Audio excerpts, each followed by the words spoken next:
Evet. Lastiğimiz patladı.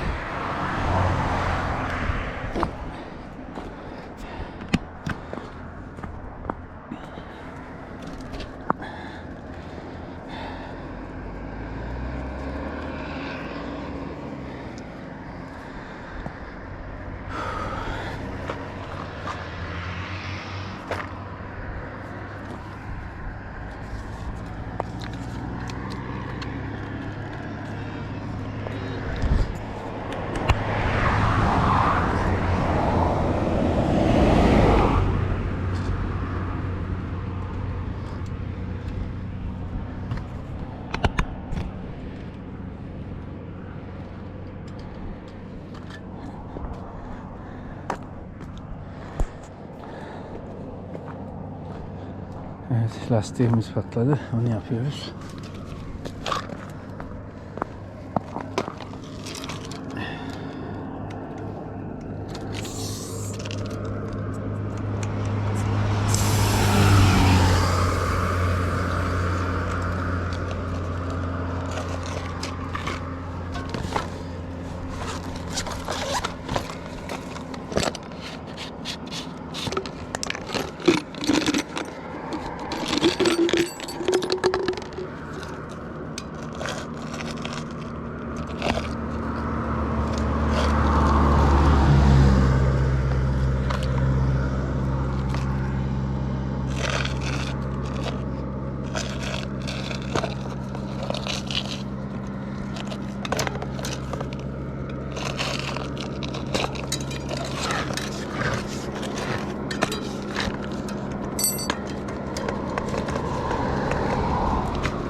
Evet, yedek lastiğimizi çıkarttık.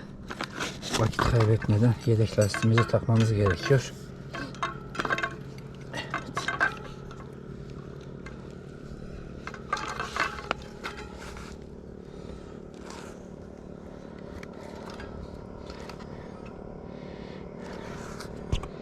Tabi zemin kötü olduğu için, janta zarar gelmemesi için ne kadar çok dikkat edersek o kadar bizim için iyi olur.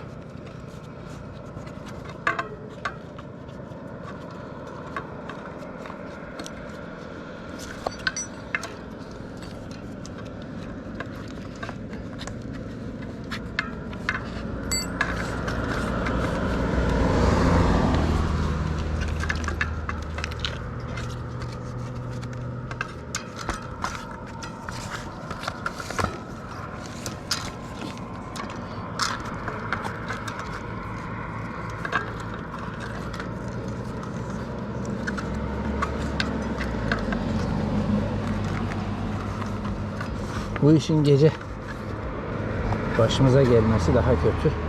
Ayrı bir aydınlatmaya ihtiyaç oluyor.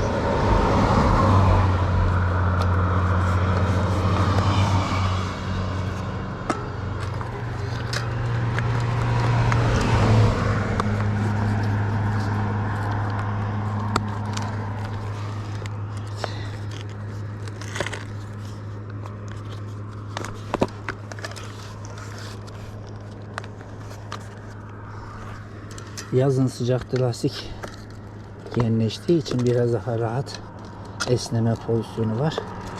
Payı var.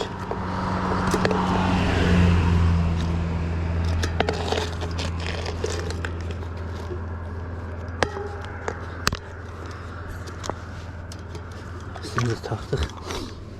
Şimdi şişiriyoruz. Tabi bu gibi durumlarda bazen lastiğinde sıfır lastiğinde patlak çıkma olasılığı %30, %40.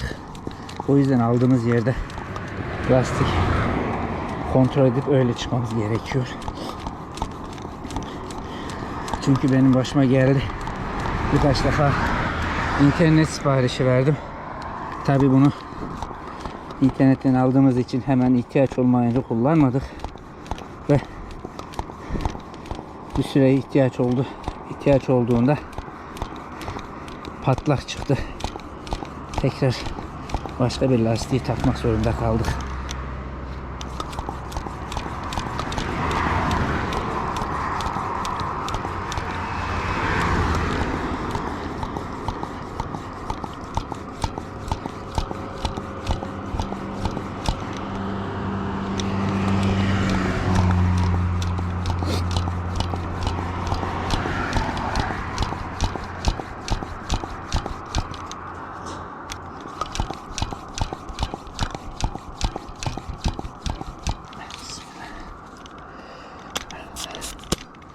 Evet. Havasını kontrol ettik. Sivamızı kapattık.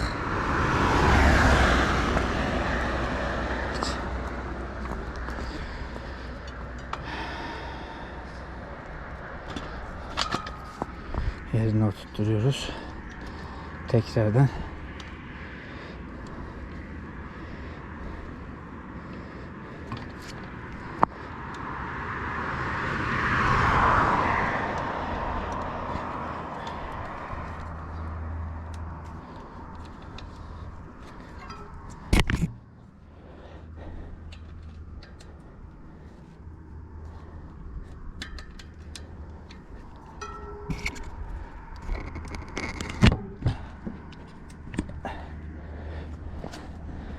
evet. Şu anda lastiğimizi yaptık. Arka lastiğimizin de havasını kontrol ettik. Tekrardan malzememizi topluyoruz.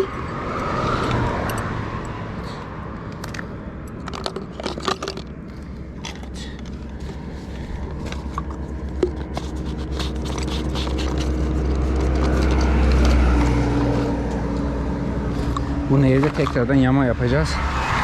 Kullanacağız. Şimdi vakit kaybetmeden yolumuza devam. İnşallah. Evet arkadaşlar. Şimdilik ne yaptık? Evet. Bismillah. Yolumuza devam ediyoruz.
Evet, yollarda cam kırıntıları var.